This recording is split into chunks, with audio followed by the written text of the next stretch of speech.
Griff, I'm purposely zoomed out so that my person, face is not like this when we do the close-up, okay? That's a door. I'm not like that. What are you talking about? How about that? Hey, it's Johnny Lyles. Welcome to Puck Around and Pot Out, featuring two members of the Platinum Group, Country Fried Analysts. What if I flip the script and get right into what commercial travel must have been like? I'm a script flipper. Okay, What's a flipter? What's a flipper? A script flipper. Okay. Yes. Okay, so let's just do this last road trip on a commercial airline, okay? So we're in Carolina for a 7 p.m. game. We play that game. You can't catch, I don't think, a commercial flight that night. So you'd somehow have to catch a commercial flight the next morning to get into Florida to Sunrise in order to play the Panthers. So there's no 24-hour rule. Like, have we been on charters for 20 years, Johnny? Is that about it? I mean, we were definitely on them. Yeah, like late 90s, maybe they started, like 98. When every team had to charter? Yeah, call it 96, 97-ish. So if you're in Carolina on a back-to-back heading to Sunrise, you pretty much would have to take a bus, which I don't know if that's what the NHLers did back in the day. I don't think they did many back-to-backs. That's the difference. So that's where the changes in the schedule. And then last night, of course, playing Tampa, we would have been on a plane this morning. Yeah. So that means just think of the lifestyle, because everybody, the whole team stays in Tampa Bay. What are you going to do? You're going to go out and have dinner and crush beers. Yes, you are. Like, it was a different build of a hockey player. The level could not have been what it is today, because nutritionally and from a sleep standpoint, you just are not going to be at a top tier level at all throughout the season, because you're eating airport food, you're eating bar food.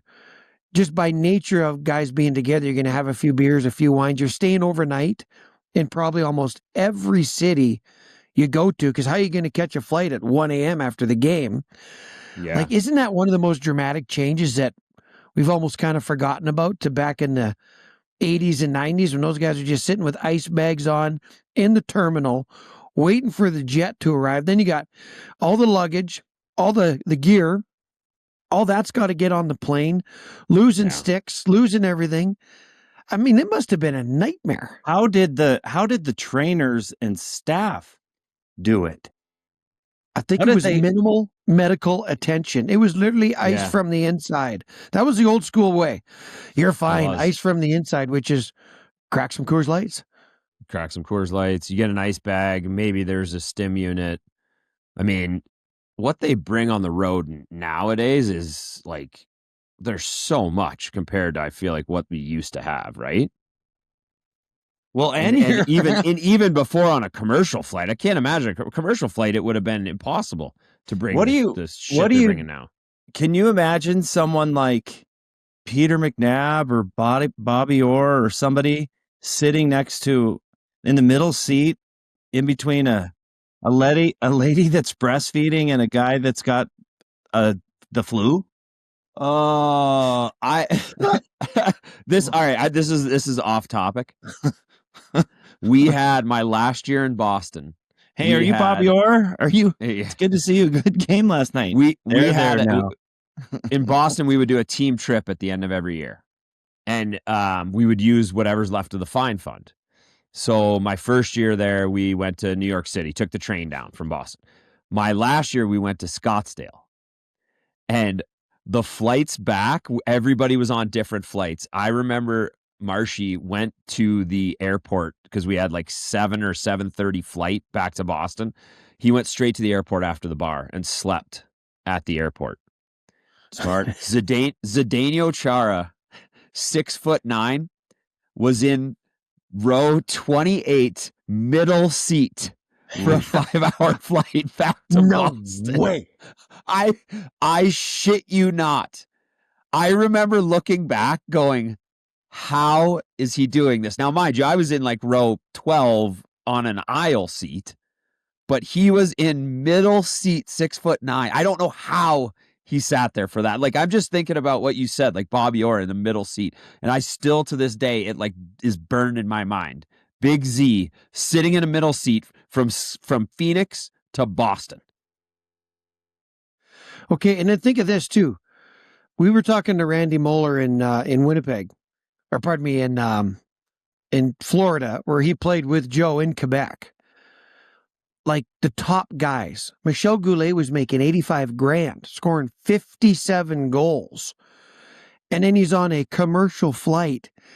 I mean, how many they might and losing your teeth, you're fighting. I mean, it's old school hockey.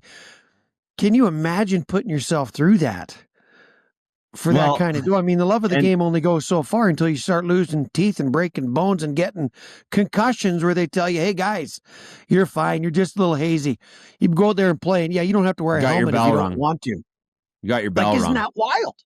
Yeah, you got your bell but rung. you're also you're dealing with everything that we all deal with on a commercial flight. Like if Bobby Orr wanted a snack of peanuts, he had to click the ding and sit there and wait. Yes. No snacks until the plane takes off. Please buckle up, Mr. Let's Bobby. be honest. I got a better one. Air travel 30 years ago was a lot different than air travel is today. Smoking darts. You know there was darts getting lit up on the plane, probably by half the players. Keefer, your job didn't exist. Like there was no, hey, can we get a quick interview on the iPhone? Like there was nothing. No, there was no sideline reporters back there. There was no morning sound.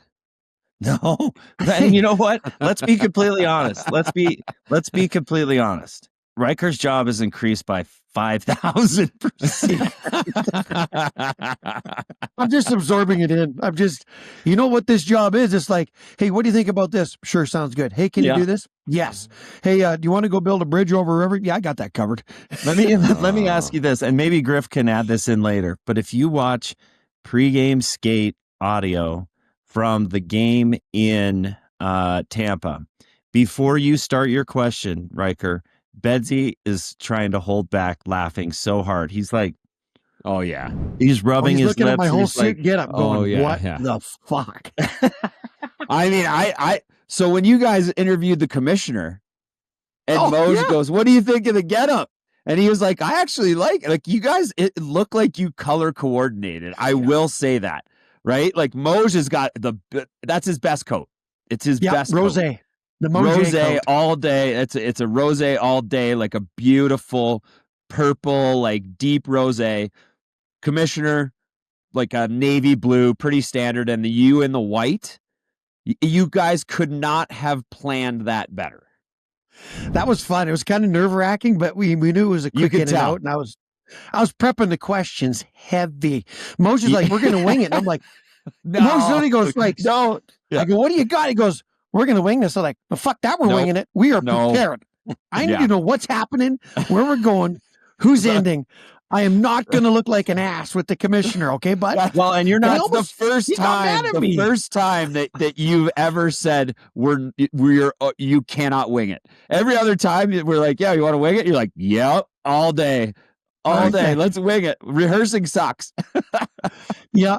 And Moj threw in the funny part at the end, which was good. We got to have some humor, but Moj literally was mad at me because I wanted to be, you got the first, this is where you're going. I'm going to talk about the globalization of the game. You finish here. Do you got it, buddy? And he's like, yeah, Rykes, I got it. I will say I will say this about Gary Bettman. He has done so many of those that he's so good. I was listening to him say, if you guys want to make this 2 minutes, 3 minutes, let me know. 7 minutes, I can do that. I mean, this guy's an absolute pro. And the other thing that I really liked is he addressed Moj, and then he addressed you. And it was a really comfortable conversation to all the props in the world to Commish because he knows what he's done doing. A great job. Yeah. He's done a great job. Yeah. Having dealt with multiple lockouts with him as the commissioner, there's still some feelings there, but listen, you don't last in this job for call it 30 years, 30 plus years without doing something right. And listen, the NHL is in a pretty damn good spot right now. Hey, by the way, just in reference to that interview, Someone messaged me on Twitter last night, and I swear to God, I did not say anything about this. They messaged me on Twitter, and this is the exact. I'm reading it right now off my phone. Yes. Why are Ryker's hands purple? Yeah, Is I know. it just the lighting? All I responded was, it's not the lighting, I'm good. and all I got was eyeball emojis back. All I can tell everybody is like I'm a healthy guy. I've got all the work done, but as a kid, I could throw one snowball and my hands were frozen. It's just the way I'm built, man. Like I could see Keefer and Johnny out there just chucking like mountains, you know, like elf just going. No. I was in the snow, grabbed one. I'm like, whew, cold. Oh my God. Oh, Hey, Johnny, maybe it's okay. why my biggest year was ever just 9 goals. I have 9 goals hands. I don't have the sweet mitts like Johnny Lyles. Hey, you know what though? Parker Kelly's at 8 right now, so you could talk to him and say, "Hey, morning skate tomorrow." I'd be like, "Hey, you're one off my career high, so you've got something to strive for." Before we transition, I want to finish with a quick Peter McNabb story, and this Love it. just shows you how much things have changed in the world. Peter McNabb got married, and 2 days later, he went on the road for a 14-day road trip. And I believe it was Diana, he was married to his first wife, and they talked 2 times in 14 days. Honey, love you. See you later. See you in a couple weeks. Like, can you even fathom that actually existed? Now, I mean, Moj talks to Karen like 14 times in a minute. We all do, right? I mean, we all do. Here's the other thing. Here's the other thing. You had to call them from either a rotary phone in your room, where you have to actually dial 9 for outgoing calls, and then they had to be home to get the phone call, and then you had to say to your wife, "Hello, I am currently in Detroit. I'm at the Motel 6. Here is my direct phone number. I'll call you in 6 days when I'm in Montreal. Goodbye." You know what's crazy thinking about that is, like, I left home at 14 to go to prep school. My parents purchased an 800 number for me to call home from the payphone of the barracks at Military Academy. Johnny, Like, I had one of those. I can still remember phone card going, 1-888-290, like dialing that number to my parents' house to talk to them from a payphone. Yeah. Yeah, by Do you the end, you remember were like, do you remember collect calls? oh yeah, man. Calling home to Canada too was like, it was like $1.82 a minute. And mom and dad were like, "Okay, son, well, it's been about 5 minutes now. Glad you're doing good. We'll gotta talk to you go. later." Go. That was $10. You have a collect call from Mark. Do you accept? No. You have a collect call from John Michael? No. Hey, when I lived in Australia, I had to call. First of all, they're like 8 hours in front of us. So I had to time what time it was there when I call back here. So I'd call. Can you walk me through some Australia stories? No. I would have to call. I'd have a couple of Tui's blue and Tui's red. Yeah, I see you. I'd have a couple of. I can't see. What is that, Johnny? It's Flint Hills. It's the place in Kansas where Keefer regaled everybody with his stories all night, and we're not invited back on the golf trip. Hey, when we get our Netflix deal, Keefer can tell all the Australian stories. Yeah. All right, keep going. Sorry, Australia. I just had to call. I mean, it would be 10 o'clock at night, and I'd go, "This is a great time to call. You know, I've had a couple of pops. I'm going to check in with mom and dad. Da da da da da." Well, it's like 3 a.m. Yeah. So they're like, "Oh my God, are you dead?" And I'm like, "No, man, I'm not even wearing clothes. I'm calling you from a payphone in the middle of the bush." Oh my God. You know what we used to do to Big John in college? We would call at like 3 a.m. to the house.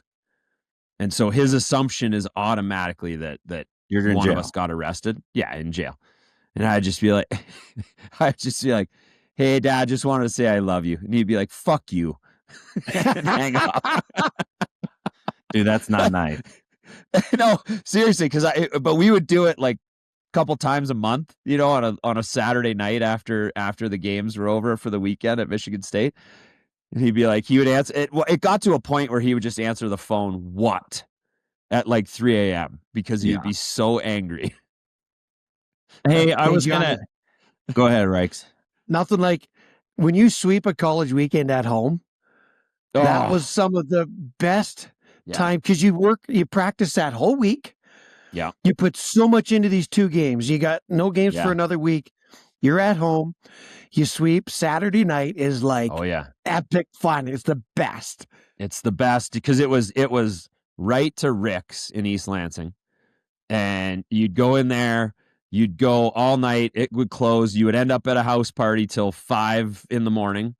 You would sleep all day Sunday, you'd maybe go back to the rink and like stretch or something, but that's like, maybe we'll see on a Sunday. And then Sunday night was karaoke at Crunchies. So it was burgers, fries, karaoke on Sunday night. Monday morning classes were not well attended. You guys must have been tough to beat. You guys know where I went. The border. Yeah. Yeah, I'd go to the border and hang out with Forsberg and whatever other Avs decided to show up at the border that night. We're like, fellas, quit stealing our gals here. What are you doing? Yeah. That's the Rick Barry story. Yeah. The friggin' Pete, no more border though, boys. I don't know what it is now. Hard to go wherever Pete went. Okay, I've done a lot of talking, Keefer. I'll let you and your super tight muscle shirt talk. What is this tight? It's very tight. Fitted. It's fitted. You look good, bud. You look good. You do look good. You look great. Yeah. Oh God. So I need to wear a fatter shirt? No, we're giving you compliments. Okay. Yeah, you look great. This medium is working. Okay. So I said to you guys that I want to know about your week. And the best way, at least the way I do it, is I go back through my phone and just look at pictures to kind of tell where was I, what was I doing, what happened. And so, Ryker, I want to start with you. And I want Griff to put up the 3 pictures that you sent. And I want to kind of go through your week and explain these pictures for those that are listening and not watching. Explain these 3 pictures to sort of describe your week, and hopefully my week it goes sucked wisely. for pictures. I'm going to say that. Well, it didn't suck, but it wasn't. Well, I guess I went back a little. So this is right now in my house. My natural gas fireplace decided to stop working. So are you he's still fixing up there. it? No, I called my dad, and my dad's like, "Here's what you got to do, son. It's just a thermocouple. You can get that online." And I'm thinking, you know what? I'm dealing with gas here. It's gas. I'm going to hire the pros. Yeah. So it ain't been touched in 10 years. This guy went up there and he's not sure what to fix. And we said, why don't we just get all new parts in there? So we put all brand new parts. Nice. I'm high currently in my basement because he repainted the inside of it. Yep. And I think the paint smell has a funnel right into my basement here where I'm doing the podcast. So I got a real nice odor in. When you got Christmas decorations still too. Yeah, well, I'm doing Christmas today with Zoe, the way it works out with my ex-wife. Nice. Got it. Okay. So I get her from school. Today is Christmas. Decorations are getting put away tonight, fellas. That's what's going on there. Nice. All right. Good. I like that. Yes. I like that. Okay. Okay. You boys know what this is. Hang on. If that isn't the dentist chair, we have serious problems. I honestly feel like you're just about to hop in the car. Like, I'm starting to sweat here. That's a rough pick of me, but my lip is frozen. I think this may be like 10 days ago. And I'm still sore, boys. I bit into a sandwich and it hurts, but I had 2 cavities filled. My face is numb, and I haven't had a cavity in a decade, and that sucked. That just sucked. God, what a great picture. That is a good picture. That's oh my God. I told that kid I don't sign body parts. Yeah. Only Keefer, who just like writes out his nickname Keefer in Sharpie on a young fan's forehead. That was just one of my favorite pictures I've ever seen. Well, let me just describe this for a second. You guys are ex professional athletes that have numbers and have a legacy and have pictures and video of your lives in the NHL. I am a local weatherman with a nickname. So I don't have a number, and I don't have nobody wants Kyle on their thought forehead. I saw you sign your name with a number. Weren't you signing number 7? Yes, but I use it like a lightning bolt. But there's no number 7 on that kid's forehead. I understand that because I thought it might be. I didn't think he's ever going to get it off. It's permanent marker. His parents must be absolutely thrilled. With that Body one. parts are a no-go. Yeah. Heading to school, like you can't get that off without paint thinner. And you're not putting paint thinner on your forehead. Okay, Johnny, you're weak. Go. That's amazing. I sent him to Griff. So Ava had games this weekend. It wasn't. I went back through. I could have gone to Christmas. There's a couple weird ones. We drank margaritas all day on Christmas in Vail, so it got strange as the day went on. But Ava had games. They played against Vail, her former team. So there's one of her little friends after the game. That's the explanation on that one. This is the other night. Little selfie with the Ryker dog and the beautiful Miami Vice look in the background, and the quarter zip that Keefer and I got absolutely eviscerated for on air. But I will say, the boss and the boss's boss loved the quarter zips. So I've already put in a request for when I'm in Winnipeg. I believe it's an afternoon game on the weekend. Keefer and I are in Winnipeg. And we've put in a request for Ryker to wear a quarter zip in the studio. You know, if we're heading to quarter zip land, I mean, hey, look, I'm wearing a zip now. You know what I thought about? Because we were hard on you guys. I'm like, you think if I don't have to buy another suit jacket, and this is the future, I'm like, I'm in. Just give me a bunch of quarter zips. Let's rock it. You think you were harsh on us? Connor McGahey told me that I didn't respect the game of hockey. On air. Hey, it was a lot went into that, and it caught us off guard.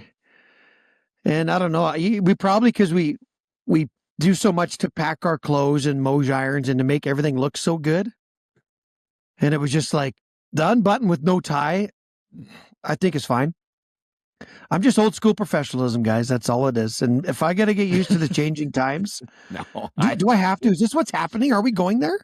No, I don't know. I don't think we're going there. I think it may pop up every now and again. And I'm old school Don Cherry, mofos. Yeah, I get it. Yeah, I get it. Okay, this is during the breakdown, Ryker. I don't know if you saw this, but it was funny. I was breaking down one of the McKinnon goals against St. Louis. And in the background, right as Natchez goes to pass, you can see below the puck is on the toe of Natchez's stick. Yeah.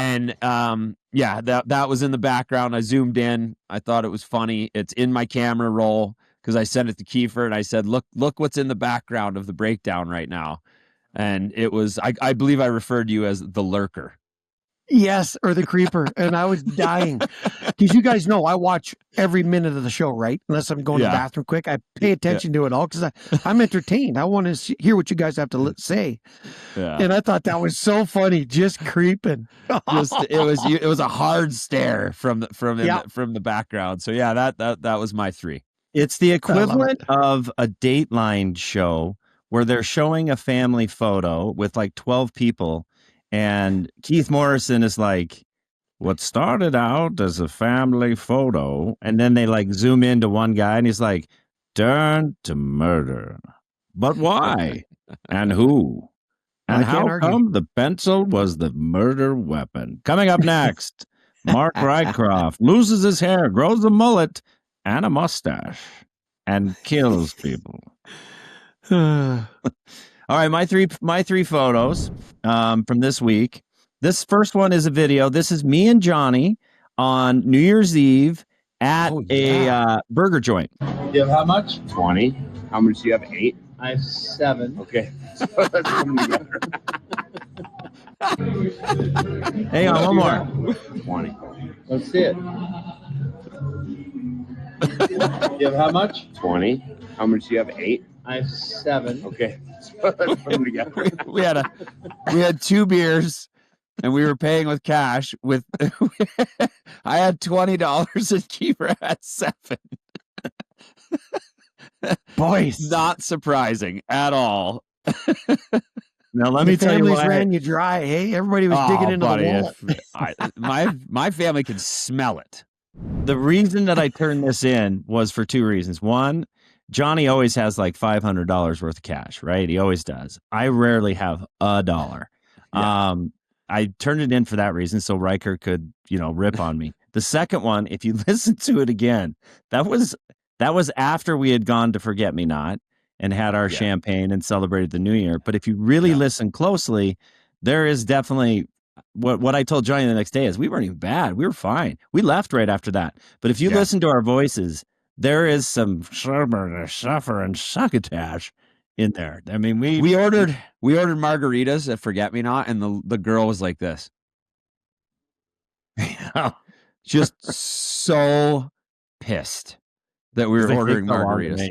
Yeah. But it's like, I don't know. I mean, then we ordered tequila shots and forgot about that. Okay. No, that was picture number 2 from my week that I sent to Griff. This is my playoff bracket. And I just have one question to each of you. And the only reason that I'm asking is because I want a simple answer. Who is in the Super Bowl in February? Ryker? Well, I don't follow football close, but I love that the Broncos are the 1 seed. So I'm going Broncos for sure. And then, I don't know, I'll just pick the LA Rams because the Cronkies own them. There you go. Party line, boys, right there. That'd be fun to watch, eh?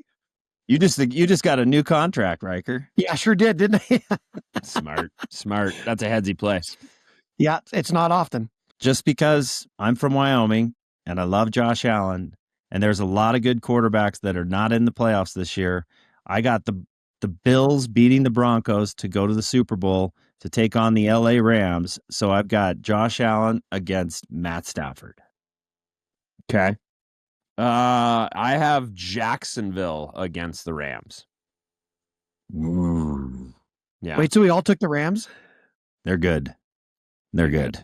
They're very good. Okay. They're really good. Okay, my third picture, and the only reason I did this is because I believe Ryker and I did the exact same thing on the exact same day. That, ladies and gentlemen, is called lentil vegetable soup, and it is a one-way ticket to Fart Town. I love lentil soup, man. Sometimes I get home, I don't have anything in my fridge, literally, and I go to the cupboard and I have 3 cans of soup. And so that's what led me to lentil soup that day. What's your story, Keefer? I was trying to, I'm 3 days into the new year. So far, I've had Taco John's, Del Taco, Johnny's Tacos, Freddy's Cheeseburgers, and Tony's Pizza. So I might want to throw in a vegetable. And Snarfs. And Snarfs. So my body, when I ate the lentil soup, I can just imagine the insides of my body. Like they were getting hit with corn and beans and vegetables. And they were like, what is this? We got to get this out of here in a hurry. 5 Alarm Farm. Shoot it out, boys. And I'm just walking down the hall like, oh my God. There's not enough squoze in the world to keep that from flying out. Hey, boys, you know what I'm thinking here? This isn't starting today. We need a competition between us 3. To get skinny? But it has to be a weigh scale that's in the ball arena when we're all in there on the game. It's got to be a controlled weigh scale environment. But we should start thinking about a challenge between us 3. I don't know what the bet would be or anything like that, but it could be fun. You're not talking like a Seinfeld bet where we see who can go the longest. No, it'll just be like a weigh-in bet. Like a weigh-in bet? The one thing I worry about Keefer, though, is that, Keefer takes he would these go things GLP-1. how boxers hit the sauna and the weight vest just to hit weight. Yeah. If Keefer wasn't there, it'd be game day. He'd be in the sweat box to hit weight, and then he would pass out on live television. That's what Keefer would do. Hey, guys, I made it. 182. And he's just gone. Boom. We'll be right back. $20 though. Well, Let's start thinking about it, and then we can update it on the podcast as we go. I think it'd be fun. All right. And I need some motivation. I mean, the contest might have to be between you and me, Ryker, because Johnny's pretty slick Rick right now. I don't know if he can lose any more weight. Yeah, there's always something. I was The last 190. 5 are the hardest to lose. I was 190 right just now. That was pretty much playing weight. Yeah, you're there. I mean, you're definitely losing the contest if we do it. Now, here's the only other part. We can all win the hard part, contest, guys. Well, hey, We can all the win hard it. part is you lose. Like when you go to sculpt, you lose like 5 pounds sweating. Oh yeah, Right? Like it's like you're so dehydrated when you walk out of there. Here's another disadvantage that Ryker has. He travels every time with the team. Yeah. And when these people are bringing you a perfect plate of food, Yeah. that's one thing. The other thing is there are times on the road where you got a 2-hour window, a 1-hour window to eat before, you do your work or you take your pregame nap and you're back on the bus, You got to eat what's available to you. And so Riker's at a disadvantage. I mean, how are you going to be on the road and basically starve yourself? but a lot of Never know when times you're I gonna can eat again. choose. But hey, I can pull the chicken out of the bun and do that, and not get the third bowl of ice cream at the pregame meal. You know what I mean? Like there's ways, but we could do it over Olympic break. I don't know. I'm just throwing it out there. So then we're thinking about it. Well, Let me ask you. What did you have? Let me What did you have on the flight back after Tampa on the plane? I had it was unbelievable. I had shrimp linguine, just a load of pasta, and then I'm guessing I had a I'm caramel guessing that bar. was a butter sauce and not just like a little white wine loaded sauce. butter. But here's the best part. Then I had a caramel bar because I had a sweet tooth. And then as I was passing in and out of consciousness on the last hour of that flight, I went and got 2 turtle chocolate bars. I'm in for the contest. Ate them both. And then I felt sick after and didn't care. Then I took a Tic Tac. Then I got a Tic Tac on the way out the plane. Yeah. Ate a thing of Tic Tacs. Couldn't figure out why my stomach hurt so bad. Yeah, you don't want, when you get pulled over, you don't want the police to think you have bad breath from the turtle doves and the pasta. Yeah. They're pulling me over. my So you got God. chocolate breath. Hey, what is chocolate breathalyzer? everyone doing over what's everyone doing over the break? Rikes, what do you got planned? Man, well, Keefer, as of right now, you and me are going to be flying to New York immediately because we have that Nickelodeon style show we're doing. And when I get back from that, I'm just going to see where my energy sits, bud, because I'm starting to tap into the reserve tank a little. I don't know if I'm doing much. Ava has a tournament in Las Vegas, so we play on, I believe, Wednesday. Is that the 4th? And we fly to Las Vegas on the 5th. There all weekend, come back. President's weekend, she has a tournament in Colorado Springs. So I go, that's the following weekend. So go down to the Springs for that tournament. You're in And it. then trying to figure out if we can squeeze something into the final weekend of the break with her not having games. You got to squeeze, Johnny. You need this for your mind. Well, I'm hoping Vegas is going to be nice. I'm hoping it's warm. We were actually talking about that this morning, if we could fit in like a nice dinner or something. Waiting for the schedule to come out. But right now, it's U10 girls hockey tournaments. You should get a sitter and go rock one of those DJ shows till about 3 a.m. in Vegas. That would be awesome. Yeah, that Just would put throwing it me out there. right in the perfect mindset to man the D door on the U10 girls bench. Yeah. Just take a handful of mushrooms and go blitz yourself in Vegas and then coach your girls' soccer team. I will say, last year, Andy Canzanello and I got into one and we know Canz. He played at Colorado College. He's one of our alumni guys, lives in Vail. But we were the coaches for the U10 Vail team last year. And we got into one in Aspen at the tournament. And we had a game at like 7 a.m. the next morning. So we were hurting.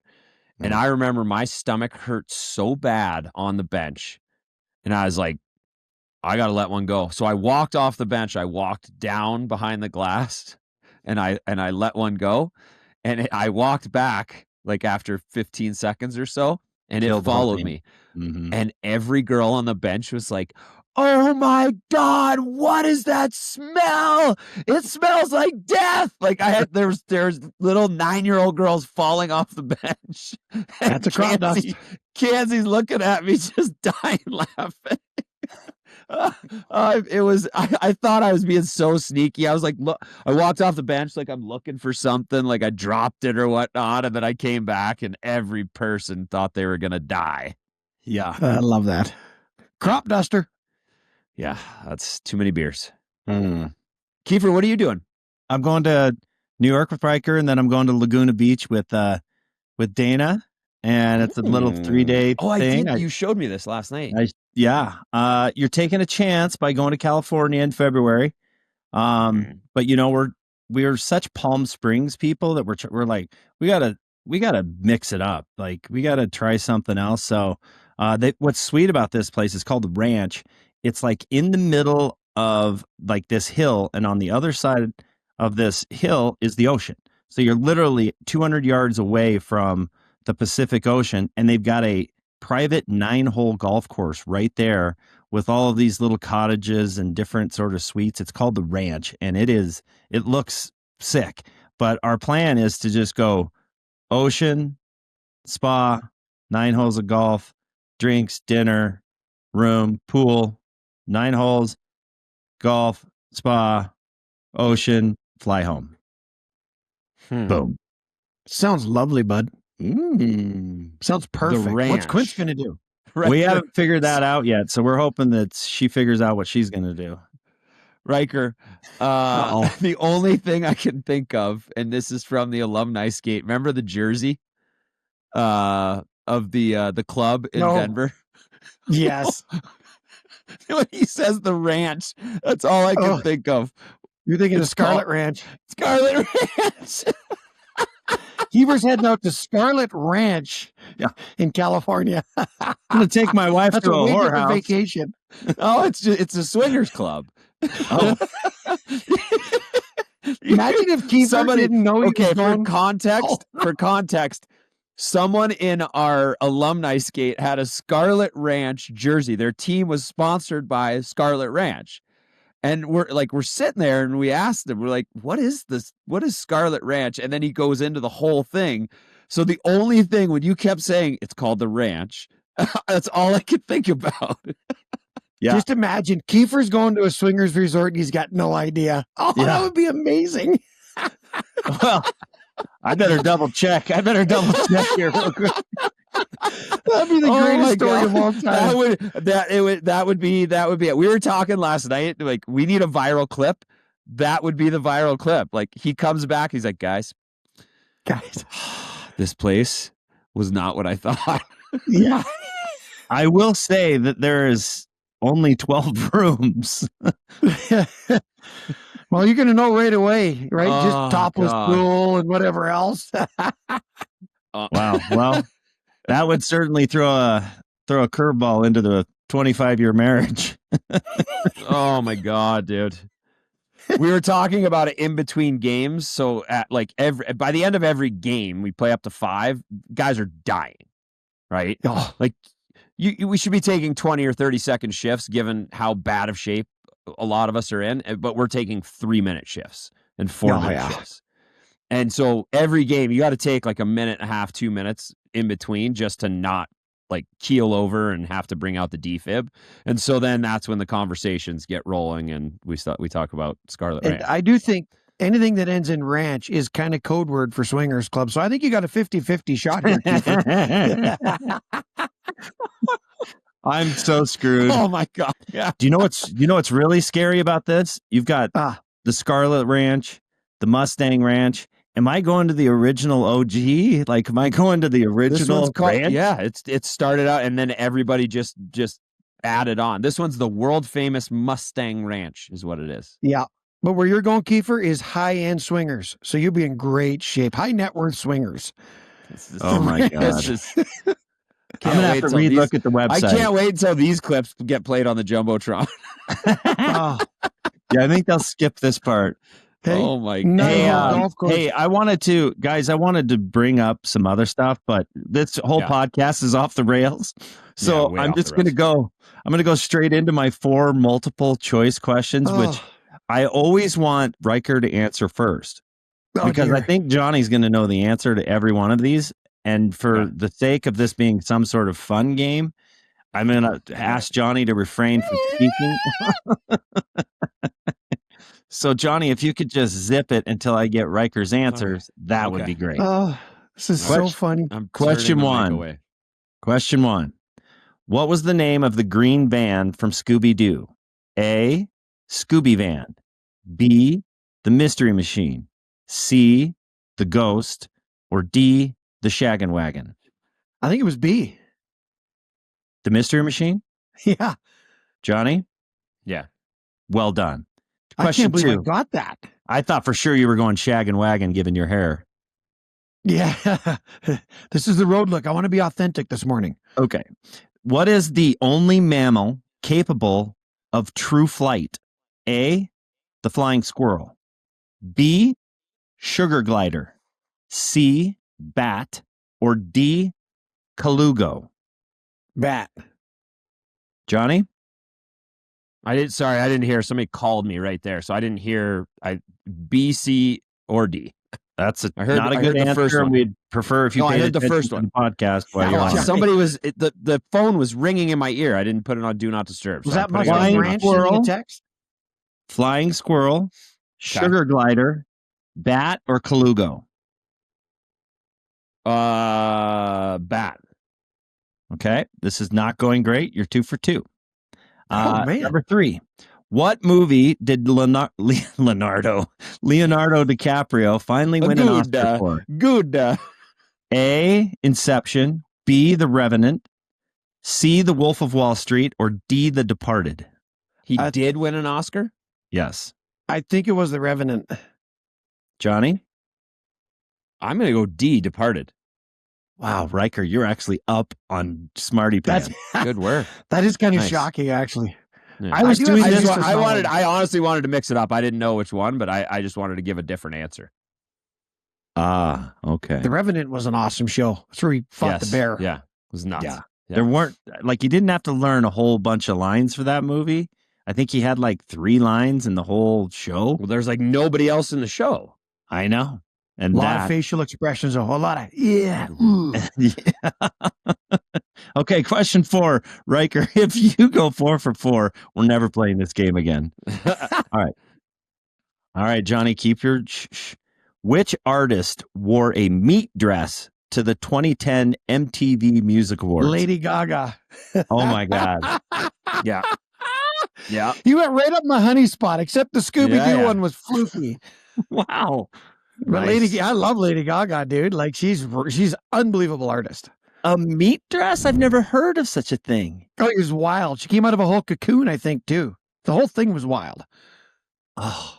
Well, so much for that game. We'll never play that again. Never Do been you a have fur a guy. bearskin rug at your place that you could wear as a coat?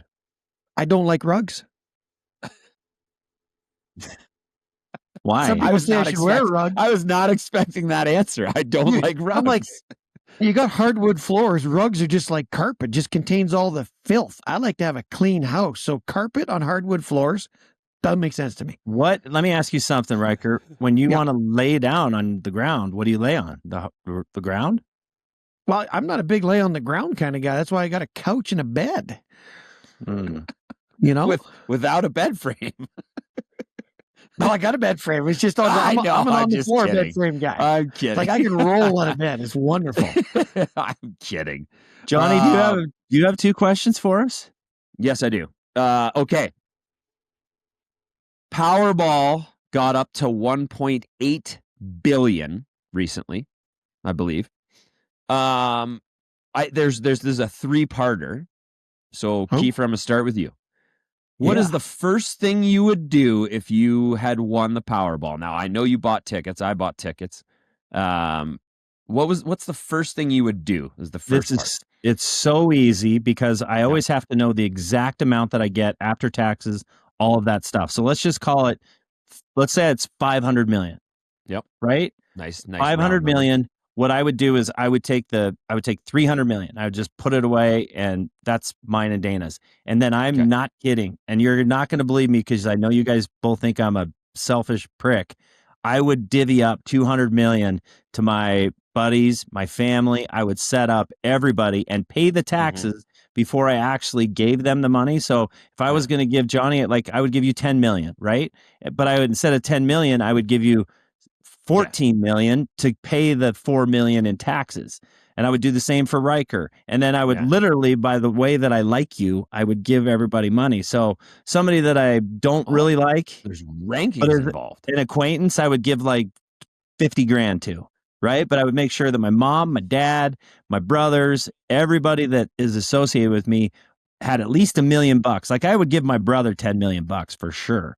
And then, divvy it up. And that way all the guilt that I feel from winning that is gone. And then I would just deal with it. I feel like there's more guilt than just winning that. There's some guilt in like life that you're trying to buy back. Yeah, I'm trying to buy my way into heaven. Okay, so everybody is hoping that Keefer wins the next $1.5 billion Powerball. Let's go. If you're even associated with him in the slightest bit.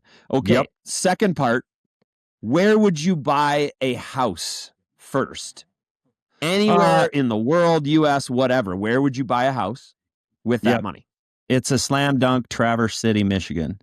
Nice. That's where I would buy a giant lake house with a speedboat and a pontoon boat, and I would rock it. And it would have, and I'm not looking for a 15-bedroom house either. I'm looking for a sweet ranch with 4 bedrooms, a nice kitchen, a movie room. It doesn't have to be a big mansion. I just want it to be nice on the water with boats and just dogs and just chill town. What would you buy that you have always wanted to buy? I would buy a badass motorhome. I would have one of those because I used to have a 1976 Itasca Sundancer that literally the front of the, like where your legs are, the steering wheel is right where you got both hands in your steering wheel. The front compartment came off. So the heat of the engine, I would have to wrap my knees in wet towels so I didn't burn my legs. It was a piece of shit. So I would buy a giant kick-ass motorhome with all the trimmings. What? I have so many questions, but I don't want to go down that road about your old motorhome that you used to singe the hair off your legs from. Yeah. All right, Ryker, same thing to you. One Powerball. First thing you would do. I'm going to sum this all up real quick for you guys. I've had a minute to think about it. Okay. So I'm going to buy a G6 or a G9 or a G whatever the fuck is a huge plane. And then. Okay. That's about 50 million, I think. So I'm in good shape. So then I'm the kind of guy, like, I don't walk away from my work. So I'm finishing the season off. But I'm flying our entire television crew in my G9 to right behind the charter plane. And you guys are both coming with, and we are doing every single show the rest of the way together. We're staying in all the penthouse suites. I'm buying all the steak dinners, and we will have the most riotous pre- and post-game shows you've ever seen. I'm going to cover your guys' salaries and whatever it would be for the next 10 years. So if you got fired because of this, you're okay to go down with me in a ball of flames, and we will crush this baby all the way to the Stanley Cup in my G9, doing it the way we want to do it, baby. Woo! Yeah. Oh my God. That's so good. Okay? Can I point out, hang on, let me point out 2 things. Raucous and riotous. Are those are wonderful words. Can I have a t-shirt with that on there? And hey, let me tell you, whatever Eric Johnson's drinking for wine, we're doubling it. We'll take that, but in Magnum form. Yes. If he's drinking a 94, I'm drinking a 93. Yeah. Future podcast guest, EJ. All right. Where would you buy a house first, Ryker? Oh, this one's normal. Christina Lake. It's my heaven back home. That's my creme de la creme. My daughter's middle name is Christina. That's how much I love that place. Love it. So I'd probably buy the north half of the lake. The whole just the whole half of the lake. I love it. Yeah, the whole thing. All right. One thing you've always wanted. Johnny, are you going to answer these? Yeah, go, Johnny. Yeah, I am. The first thing I would do would be I would call the Cronkies, Josh and Stan, and I would ask, can I buy part of the Avs? And they would tell me, no chance. I don't know. They might let you in like a little Tom Brady 1%. Well, yeah, can I get 10%, right? For $100 million or whatever. I don't know, whatever. $150 million. That's 1%. I think, yeah, well, that's a pretty high valuation you got there, but okay. Yeah, well. And does that allow me to use the apartment on top of Ballerina? I knew you were going there. Johnny, I was thinking about the apartment myself. But no, I think it would be pretty freaking cool to be a part, even minority owner of the Avs. And I would still continue to do TV and have fun every day. Now, would you be more critical of the product on the ice if you were a owner? No, because I was the product on the ice at one point. And it's good answer. There's times that we're critical, absolutely. But I don't think I would be more critical. I think we listen, Ryker, you know it. We pretty much say it as it is, as much as we want. All right, go back to fantasy land. Okay. I don't want this real talk shit. Yeah, hey, Keefer, right. One thing though, before we leave it, you and I both agree. Johnny has like a management itch in him. Like he's got that itch and the vibe and the personality. Like that doesn't surprise me, Johnny, that you kind of want to be just a little more into it if the bread was owner there. And management is a different story. Like I know. Part owner is like, yeah. Where would I buy a house first? It's kind of a toss-up. Coronado in San Diego would be right up there, and then kind of similar to you, Ryker, Lake Maxinkuckee in Indiana. I had a house there for a long time. Sold it, but yeah, definitely my happy place. One of the cool ones. And then one thing I've always wanted that I would buy. That one kind of stumped me. I didn't have anything like. Do you know why? Standing out. Why? Do you know why? Because you could do it right now. No. Yes, no. I can't buy like a G9. You could buy a G1. It's just that's like Keefer's car compared to yours, Johnny. Keefer's got a G1, you got a G9. Hey, I forgot about one other single thing. Tailpipe. I'm buying you both lifetime memberships to Scarlet Ranch, Mustang Ranch, and Keefer's new ranch that he's going to. The ranch. The OG ranch. The ranch. The OG ranch. Dana, are we going to a whorehouse? Lifetime. You should have heard him. You should have heard him last night before the game. Before we went on the air. He called there and he was like, yeah, I'd like to do maybe some dinner reservations and how does it work? Like if I have a room rented for 3 nights, and I kind of now I'm going back going, is it a swingers place? And they're like, what is this guy talking about? Like he wants to do dinner reservations. Buddy, it's like packed. Like it's I don't know what I bet it is. You're gonna be packing, buddy. I'm in trouble. Oh God. We are way overdue. This was a crazy podcast. I'd like to say 2 things to our loyal listeners. We apologize. Oh my God. No, not at all. That's great. This is us. This is us without a player. However, let's wrap it up in 60 seconds. Johnny, you're working on a guest next week. I'm working on it. Well, I'm going to talk to somebody. We're going to try and have another player soon. Okay. There's some requests going out. I feel like we've got some names. That was fun as hell. Thanks, fellas. Keep swinging them clubs, Keefer. All right, you gotta stop recording now, Griff, real quick before we go off the rails. Pretty prestigious group. We went off the rails, folks. No, we didn't. This is the rails. Okay, we're all excited for this. I mean, it's just the legend grows, man. We're pros.